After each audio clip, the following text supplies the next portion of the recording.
I saw the original in the 50s, and then I saw the second original, which is the George and Brad and Matt version, and I loved the style, I loved the vibe, it was a fantasy, yet it had very real moments, so everything was very believable, even though it was implausible. They had you believe it because they were so committed to being in that world, and it just reminded you of how movies used to be made, that it was about the costumes, it was about the sparkle and the glitz and the sexiness of it all. It was about an ice cube and a drink and things like that. I don't think we have as much, so we don't, it's needed. A little bit of that fantasy is needed, and they gave it to us. What made me want to be a part of the project is that hopefully there would be an assembly of 8 really fun women to be around, where all of us had our moment in our time while working together. That was the fantasy, and then that came together. And the role of Debbie is very much in the vein of George's role, George Clooney, in that she's the mastermind. She's not the one who's got all the talent, but she knows talent and she knows how to put it together, and she lets them do their job. And it's just in her blood. She's a thief, like her family. They're all thieves. She comes from a family of thieves, and it's what she's good at. It's what she loves and what she's passionate about. So very much like George, her job is to just assemble the best and let them do some stealing. Deb and Lou have set their sights on money, but what they're stealing is not money. And it's not so much what they're stealing, I think it's the thrill of the steal and seeing if they can steal it.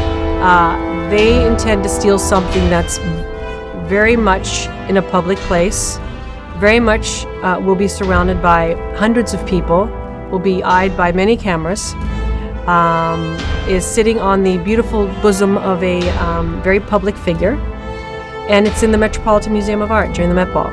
So you makes you wonder, why of all things is that what you want to steal when you get out of prison? You're basically asking to get thrown back into jail.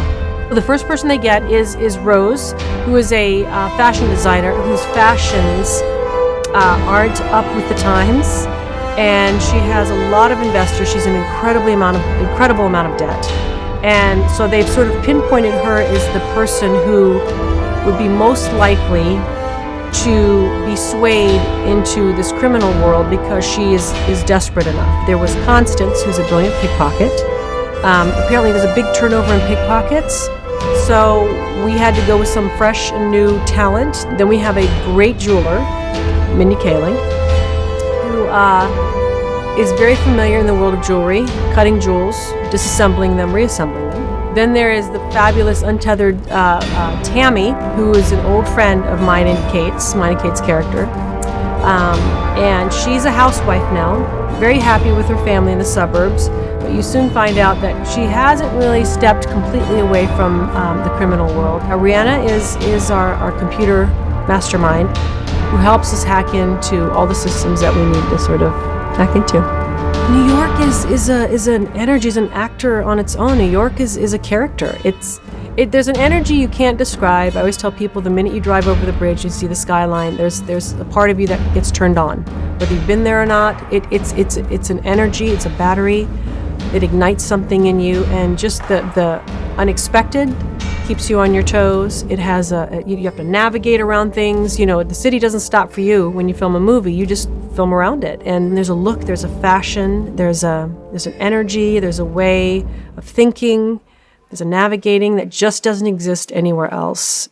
I was shocked at how much access the Met gave us. It was beautiful because it was quiet, and in between shots you could walk around and take in the museum in a way that you've never taken it in before. And we had 2.5 weeks to just savor, and that was pretty amazing. And then the night that we shot, the big Met Ball with all the celebrities, I was just sitting in the corner watching it all. Just movie making is pretty amazing sometimes, and that was a piece of movie making I'd never experienced before.